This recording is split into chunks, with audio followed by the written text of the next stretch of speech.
पिछले 10 सालों में ये टॉपिक बड़ा पॉपुलर है, खासकर अभी 3-4 सालों में आप देखो तो हर स्टूडेंट, हर बच्चा जो कॉलेज स्कूल से पास आउट हो रहा है और पेरेंट्स वो एक चीज़ के बारे में ज़रूर सोचते हैं कि भाई बच्चों को कहाँ भेजें। तो इमिग्रेशन एक ऐसा चीज़ है, ऐसा मुद्दा है जिसके बारे में हमें बहुत कम नॉलेज है, जो हम अपने कंसल्टेंट से सुनते हैं या आस पड़ोस में सुनते हैं, पर एक्चुअल में इमिग्रेशन क्या है हम आज इस पर डिस्कशन करेंगे। और हमारे साथ है प्रथम, जो गुजरात से हैं और काफ़ी साल हो गया इनको भी कनाडा में रहे हुए। तो हाँ जी प्रथम जी, क्या हाल है? 2019 में यहाँ पे मैं आया था एज ए स्टूडेंट क्यूबेक में। फिर आफ्टर द स्टडीज़ क्यूबेक से मैं शिफ्ट होके यहाँ पे नोवा स्कोशिया में आया। उस 5 सालों में मैंने काफ़ी सारे चेंजेस देखे हैं। बिल्कुल बिल्कुल। और पहले का इमिग्रेशन और अभी का इमिग्रेशन, उसमें ज़मीन आसमान का फर्क जो भी आपने दिख रहा सोचा है। था और जो अभी हो रहा है वो काफ़ी डिफरेंस है। तो ये शायद इसलिए क्योंकि इमिग्रेशन को हम प्रॉपर तरीके से समझते नहीं है। और अगर इमिग्रेशन की हिस्ट्री को देखा जाए तो ये 18 सेंचुरीज़ 19 सेंचुरीज़ में भी काफ़ी था, लेकिन ये एक पर्टिकुलर रीजन में था और बिटवीन पर्टिकुलर रेस पे ही था कि अगर वाइट हैं तो वाइट के अपनी कंट्रीज़ हैं उनके बीच में चलता था। पर ऐसा कभी भी नहीं था कि ग्लोब में एशियन हो या इंडियन हो या किसी भी दुनिया में जाके वो उधर जाके बस जाए अपने, है ना, देश को छोड़ के। और आफ्टर वर्ल्ड वॉर 2 ये चीज़ ज़्यादा जोर पकड़ गई, जबकि इमिग्रेशन की जो रूल्स थे जो इन देशों ने जो बना रखे थे, खासकर जो वाइट सुपरमिस्ट कंट्रीज़ और जो डेवलप्ड कंट्रीज़ हैं, इन्होंने थोड़ी सी ढील देनी शुरू करी। खासकर कनाडा ने 1960 से काफ़ी ढील देनी और जो इजी रूल करना शुरू किया। तो इमिग्रेशन का तो ऐसा था कि इमिग्रेशन ज़रूरी है, इमिग्रेशन के हम फेवर में, और कहीं ना कहीं हमें ये मल्टी कल्चरल एक्सपोजर देता है।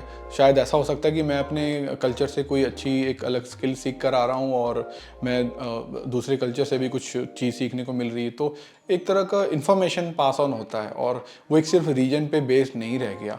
आप जाके पर्सनल एक्सपीरियंस के थ्रू आप जाके वहाँ पे उन देश में रह के आप चीज़ों को देख सकते हैं, समझ सकते हैं। लेकिन अभी अगर हम देखें तो जो पर्पस है इमिग्रेशन का, वो आजकल लोगों को ज़्यादा पता नहीं है कि क्या पर्पस है, ओरिजिनल उसका रियल पर्पस क्या है, रियल पर्पस क्या है। पहले के टाइम पे इमिग्रेशन का पर्पस बहुत अलग था, अभी के टाइम पे काफ़ी बदलाव आ चुके हैं, लोगों की सोच बदल चुकी है। सही बात कह रहे हो कि पर्पस तो हर चीज़ के पीछे एक पर्पस होता है। और ये बात सही है कि इमिग्रेशन का पर्पस ये होता था कि जो हम जैसे कई देशों से हम आते हैं जो जिनकी करेंसी वैल्यू इतनी नहीं है, या फिर रोज़गार बेटर अपॉर्चुनिटी की वजह से, है ना, हायर अर्निंग के वजह से हम दूसरे देशों में जाते थे और वहाँ पे गाड़ी खरीदना, घर खरीदना, है ना, लग्जरी अच्छी ज़िंदगी जी के, और जो पैसा बचे अपने देश में वापस भेजते थे।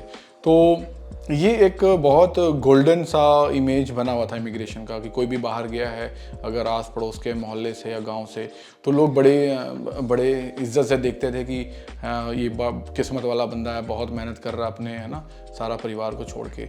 अब वो चीज़ शायद चेंज हो गई है, अब वो वैसा नहीं रहा, वो गोल्डन एरा जो लोग सोचते थे कि वैसा, फिर वही चीज़ अभी भी हो रहा है। जैसे तो पहले लोग जाते थे कि अपनी फैमिलीज़ को कैसे सपोर्ट करें, कि क्या कुछ करेंगे आगे फ्यूचर में, कि उनकी फैमिलीज़ को ज़्यादा हेल्प होगी, कैसे प्रोडक्टिव बनेंगे कि अपनी लाइफस्टाइल को कैसे सुधारेंगे और बेटर। और अभी के समय में जो उसका संतुलन थोड़ा जो बिगड़ता जा रहा है, वो काफ़ी बदलाव ला रहा है इमिग्रेशन में भी।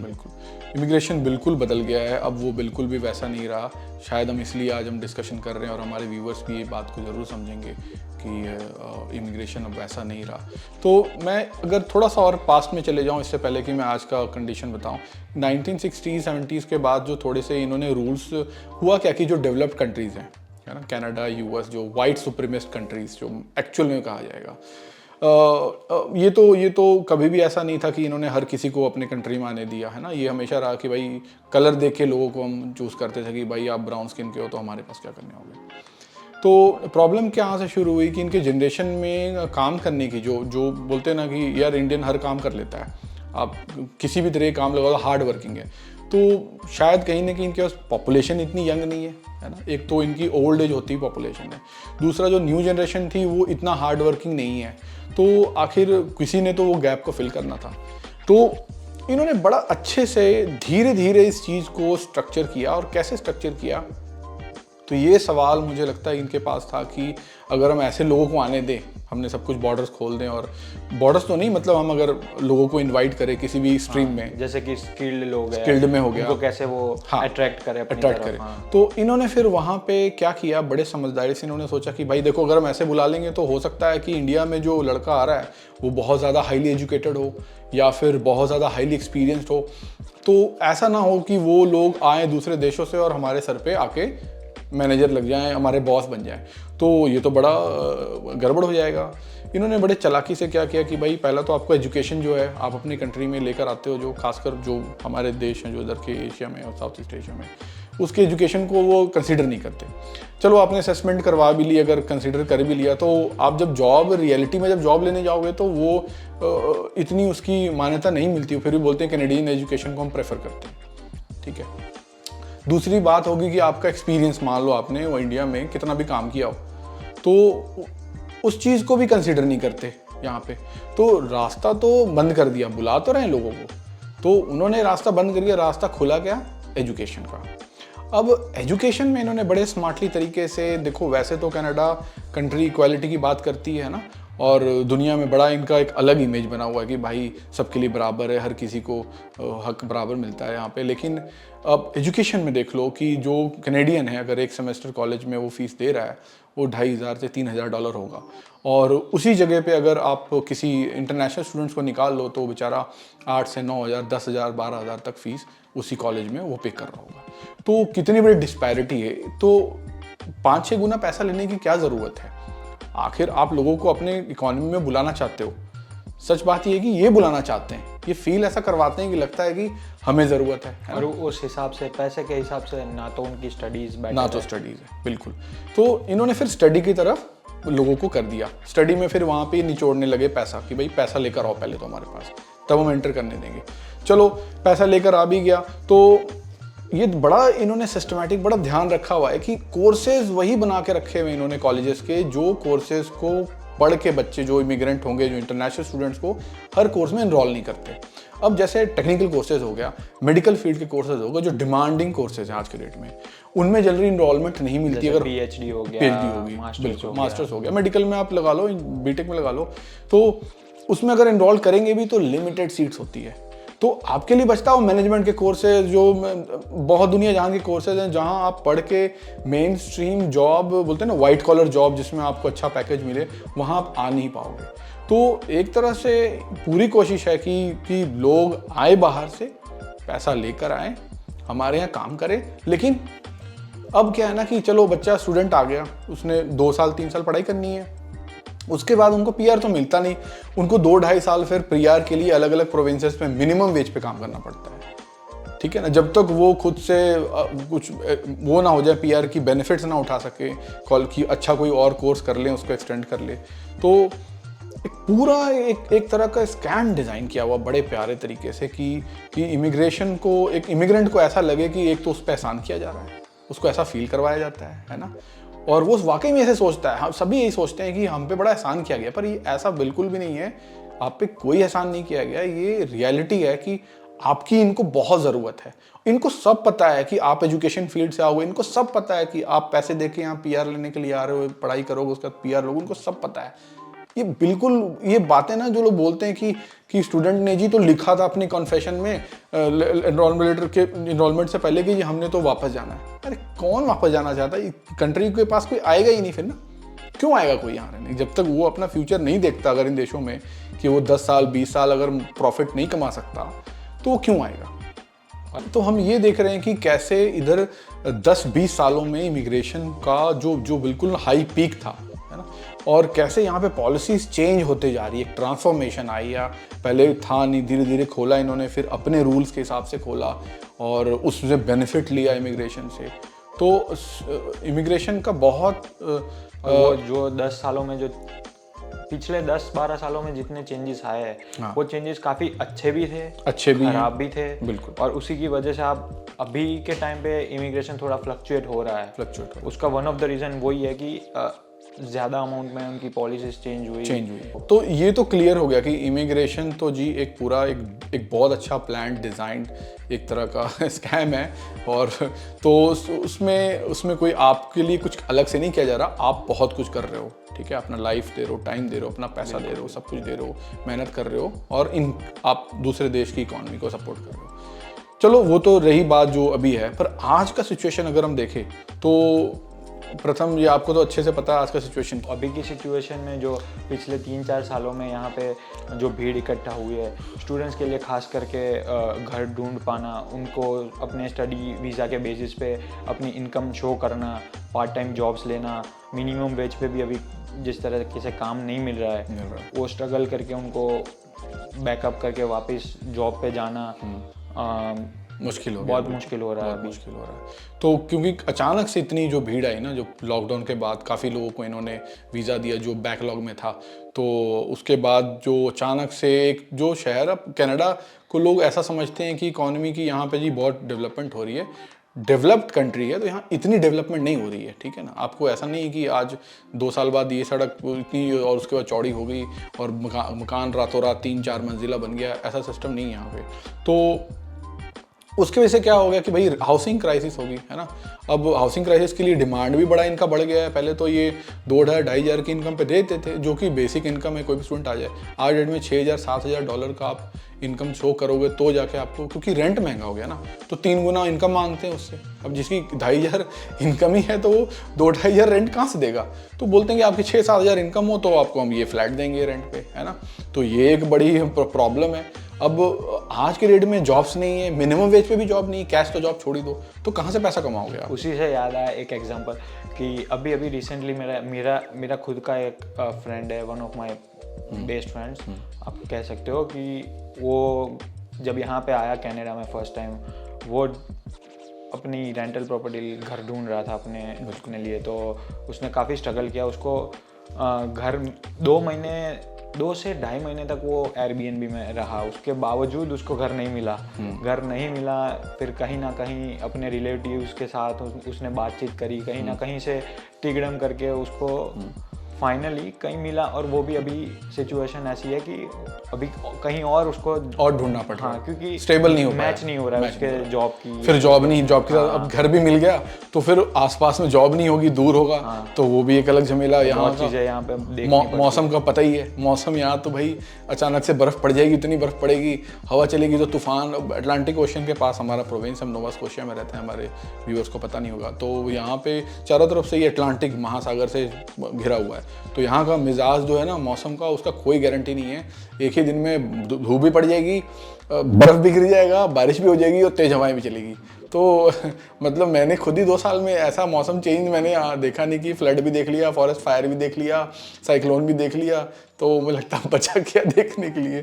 तो ये सिचुएशन बड़ा चैलेंजिंग है। तो करंट सिनेरियो कहीं से भी मुझे नहीं लगता कि अभी इजी हो जाएगा। मैंने अपने वीडियोस में कहा भी था, मैं जो अपने इंस्टाग्राम पे और उस पर वीडियोस डालता हूँ उसमें मैंने बताया था कि गवर्नमेंट बहुत स्ट्रिक्ट हो जाएगी पॉलिसीज़ को लेके, क्योंकि इन पे कैनेडियनों का प्रेशर है। क्योंकि देखो रिसेशन के बाद कैनेडियनों को प्रॉब्लम तो आ रही थी, मार्केट स्लो डाउन हो गया है ना, तो उनको किसी ना किसी को तो रीज़न देना ही है ना। तो उन्होंने डाल दिया सारा इमिग्रेशन पे कि भाई हमारी जॉब तो सारी ये ले जा रहे थे। देखो इमिग्रेंट हार्ड वर्किंग है, ठीक है ना। इमिग्रेंट बंदा अपने देश से आया सोच के, तो वो ये सोच के आया भाई जैसा मर्जी हो, जो मिले मैं काम करूँगा, ठीक है ना। तो वहाँ पे कैनेडियन का काम कट गया, वहाँ इंडियन आके काम कर रहे हैं। फिर भीड़ भी तो आ रही है, क्राउड भी तो आ रही है।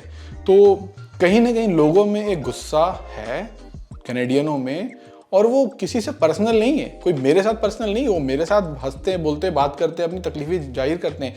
वो गवर्नमेंट से नाराज़ है कि भाई आप इस हिसाब से अच्छा स्टूडेंट्स को बुला रहे हो, फिर रिफ्यूजीज़ को बुला रहे हो।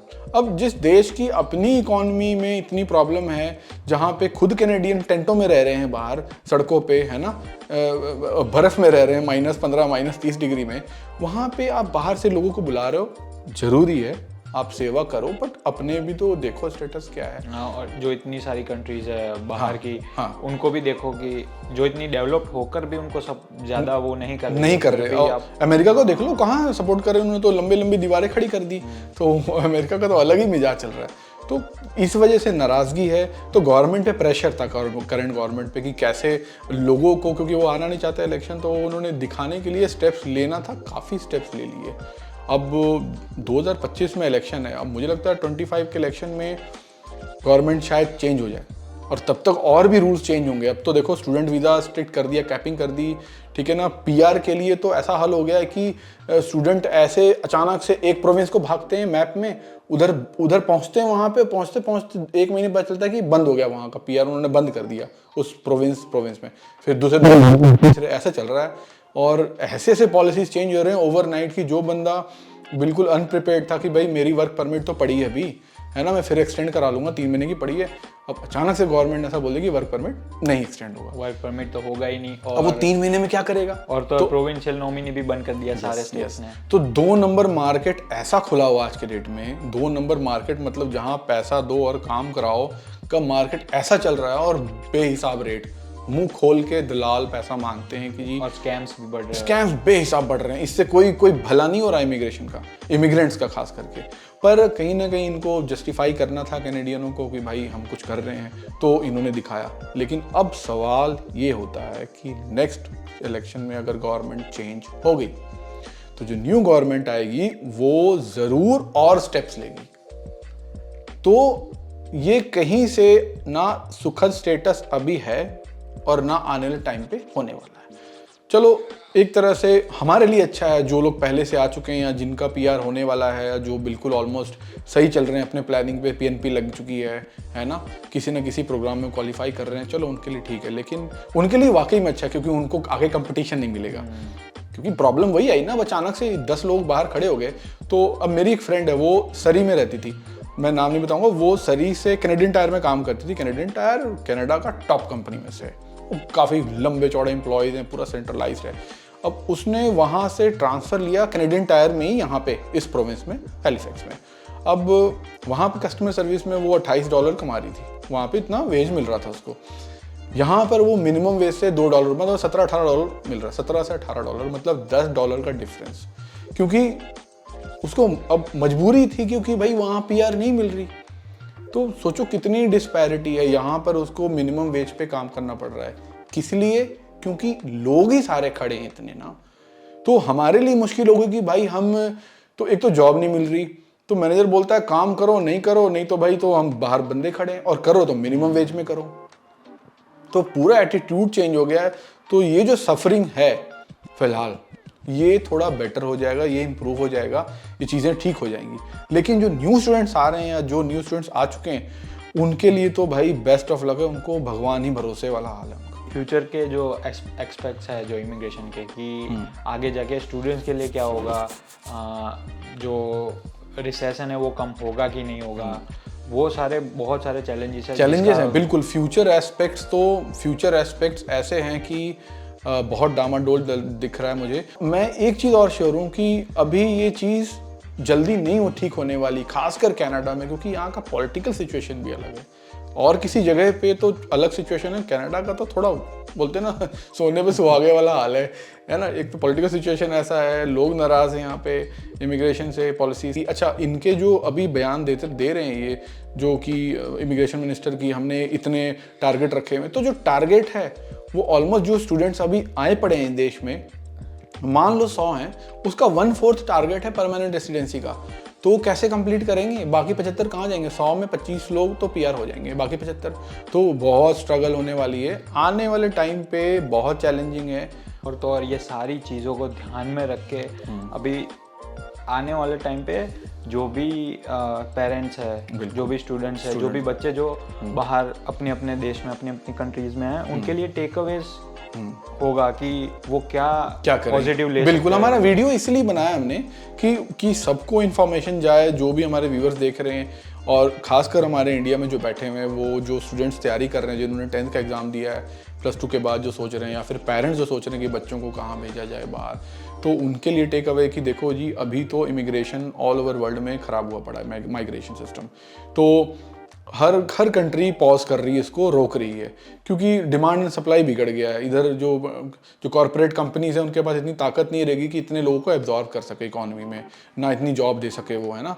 तो ये अब स्लो डाउन पे आ गया है, जब तक कि वापस पूरी इकॉनमी अच्छे से चलना पड़े, और क्योंकि लोगों की ज़रूरत हमेशा रहेगी, ये तो 99% है, ऐसा नहीं हो सकता कि इमिग्रेशन बंद हो जाएगा कम्प्लीटली, कभी नहीं हो सकता। क्योंकि इन देशों में ज़्यादातर जो पॉपुलेशन है, एक तो पॉपुलेशन बहुत कम है, ज़्यादातर पॉपुलेशन है वो ओल्ड एज है, और जो न्यू जनरेशन है इनकी अपनी वो काम नहीं करना चाहती, ठीक है ना। आखिर है तो ये कैपिटलिस्ट इकॉनमी है, ठीक है ना, बड़े डेवलप्ड कंट्रीज हैं, सारा कुछ कंपनी है, हर चीज़ कंपनी से चलता है, एक सुई से लेके एक तेल से लेके हर चीज़ कंपनी चलाती है यहाँ पे। तो लोग लगेंगे, पर अभी नहीं, अभी और 4-5 साल लगेगा। और मैंने एक चीज़ और देखा कि जो हमारे इंडियन वो क्या गलती करते हैं, पेरेंट्स बच्चों को बिल्कुल एक्सपोजर नहीं देते हैं अपने कंट्री में। तो ये चीज़ आप भूल जाओ। जैसे आप अपने घर में रहते हो तो आपने बोला मम्मी भूख लगी, मम्मी ने भाई तुरंत परोठे बना दिया, आपको खाना बना के खिला दिया। यहाँ पर आप किसको बोलोगे कि आपको भूख लगी? आपको किसी ने नहीं सुनना। तो वो एटीट्यूड, वो लिविंग का तरीका, समझना, कोऑर्डिनेशन बिल्कुल डिफरेंट होता है। कहीं ना कहीं माँ बाप गलती करते हैं कि बच्चों को पहले से ट्रेन नहीं करते हैं। मैं कहता हूँ शायद 6 महीने के लिए ही सही आप अपने बच्चों को अपने कम से कम कैपिटल में भेजो अपने स्टेट के, वहाँ देखो कि अकेले कैसे रहा जाता है, रूममेट्स के साथ कैसे कोऑर्डिनेट किया जाता है, आप अपने आप को कैसे संभाल सकते हो, क्योंकि सिचुएशन ख़राब होंगे, वहाँ नहीं होगा हमेशा आपके साथ कोई, और वहाँ पे आप डिप्रेशन में ना चले जाओ। तो ये सारी के लिए ट्रेनिंग वहाँ पे दें। ये अच्छा टाइम है, आप 10+2 के बाद ग्रेजुएशन कर लें, मैं बोलता हूँ मास्टर्स कर लें, डबल मास्टर्स के लिए आ जाएं। तो हड़बड़ाएं नहीं, अभी ये सिचुएशन बहुत ही चैलेंजिंग है। और जो भी लोग, जैसे आपने बोला कि +2 वाले स्टूडेंट्स और जो 10th के बाद, तो उनको भी बहुत ध्यान रख के स्टेप्स लेने पड़ेंगे फ्यूचर के लिए, क्योंकि जैसे अगर +2 ख़त्म हो गया और डायरेक्ट उनको आना है तो उसके बारे में उनको बहुत 100 बार सोचना पड़ेगा कि कौन से चैलेंजेस उनके सामने खड़े हो गए। जॉब्स पहले खड़ी है, ठीक है ना। मेरे भी कई रिश्तेदार हैं, रिलेटिव्स हैं जो आ रहे हैं या जो आ चुके हैं। तो अपने ही में जानकार में कई लोग हैं जिनको जॉब नहीं मिल रही है 3-3, 4-4 महीने से, और वो बोलते हैं ना कनाडा का सबसे टॉप के शहर में, टॉप के मतलब जहाँ पे तो 15 मिनट की ड्राइव के लिए आपको पौना घंटा लगता है, इतना डेवलप्ड है, ऑलमोस्ट जबरदस्त डेवलप्ड है। टोरंटो बहुत बड़ा सिटी है, GTA, जब वहाँ पे जॉब नहीं मिल पा रहा है। तो इन छोटे जो स्टेट्स हैं, आप इंडिया में लोग नहीं समझेंगे इसको, हम प्रोविंस बोलते हैं यहाँ पे, इंडिया में स्टेट बोलते हैं। तो आप इन प्रोविंसेस में जॉब बिल्कुल नहीं है, बिल्कुल नहीं है, मतलब बहुत मुश्किल है। जेब से जो पैसा है वो भी आपको घर से इंडिया से पैसे मंगाने पड़ेंगे। और जो बड़ी बड़ी यूनिवर्सिटीज़ है, जो कॉलेजेस है, जो प्राइवेट कॉलेजेस है, उनके पास भी ऐसे सोर्सेज ज़्यादा है नहीं कि वो इतने सारे स्टूडेंट्स को हैंडल कर पाए। बिल्कुल। कॉलेजेस पे कैपिंग लग रही है ना, गवर्नमेंट ने कैपिंग लगाना शुरू कर दिया है, कॉलेजेस की रेटिंग शुरू कर दी है, कॉलेजेस को मॉनिटर कर रहे हैं, कई कॉलेजेस को बंद कर दिया, प्राइवेट इंस्टीट्यूशन को ताला लगा दिया उन्होंने। मॉन्ट्रियल में बड़ा कुछ हुआ है, और जो एफिलेटेड करके ऐसे 2-3 मकानों में 3 कमरों का मकान है, उसमें कॉलेज चला रहे होते हैं ना, उसमें वो कॉलेज चला रहे होते हैं। तो ये सारा कुछ गवर्नमेंट इसमें लॉकडाउन मार रही है। तो मेरे हिसाब से कि आप इन चीज़ों को ज़रूर सोचें, कोई ऐसा डिसीजन ना ले ले जिसको बैकआउट ना कर दे, क्योंकि एक बार पैसा चला गया कॉलेज में, एक बार फीस चली गई, एक बार GST चली गई, वो आप वापस क्या कर सकते हो। तो 25-30 चीज़ भी है कि घर से बाहर निकलने के बाद आप अपनी हेल्थ को भी दाव पे लगा, हेल्थ पे डाउन, पैसे को भी दाव पे लगा। बिल्कुल। हेल्थ कंडीशन वालों को तो बहुत चैलेंजिंग है भाई कनाडा में, क्योंकि हेल्थ केयर यहाँ का बिल्कुल क्रैश हुआ पड़ा है। मतलब मैं ये नहीं कह रहा कि यहाँ का हेल्थ केयर अच्छा नहीं है, हेल्थ केयर अच्छा है, बट जब लोग ही आगे 2-2, 3-3 घंटे की लाइन लगी हुई हो तो फिर हेल्थ केयर कहाँ से बेटर होगा। डॉक्टर ने तो देखने अपने ही बंदे हैं, है ना। अच्छा, और डॉक्टर से मुझे एक बात याद आ गई, जो कि ये ऑनलाइन क्या, कनाडा में ये बहुत बड़ा जोक चलता है कि आप अगर बीमार हो गए हो तो हेल्थ केयर के डॉक्टर के पास जाने से बढ़िया किसी कैब वाले को बुला लो, पॉसिबल है कि वो कोई ना कोई डॉक्टर ही निकलेगा। तो आप सोचो ना कि कर क्या दिया है इन्होंने, ये इमिग्रेशन जो पॉलिसीज है इन्होंने कर बनाया क्या, कि एक डॉक्टर इंडिया से पढ़ा लिखा, वहाँ से पढ़ के वहाँ पे 10 साल प्रैक्टिस करके फिर भी यहाँ के वो डॉक्टर नहीं है, ठीक है, उसको रिकॉग्नाइज नहीं करते, ना उसकी एजुकेशन ना उसकी स्टडी। तो बेचारे के पास बचा गया, वापस से एग्जाम दो, पास करो, कर भी लिया, तो सोचो कि एज ए वो फ्रेशर स्टार्ट करेगा। अब जिस फ्रेशर डॉक्टर के नीचे काम करेगा वो डॉक्टर खुद ही, उसके पास 2 साल का एक्सपीरियंस, फिर वही टाइम वो वेस्ट होगा उनका, आपका टाइम वेस्ट हो रहा है। हाँ, सिर्फ एक इंडस्ट्री है जहाँ पे ये चीज़ लागू नहीं हो पाता, और वो इसलिए है, वो है IT इंडस्ट्री।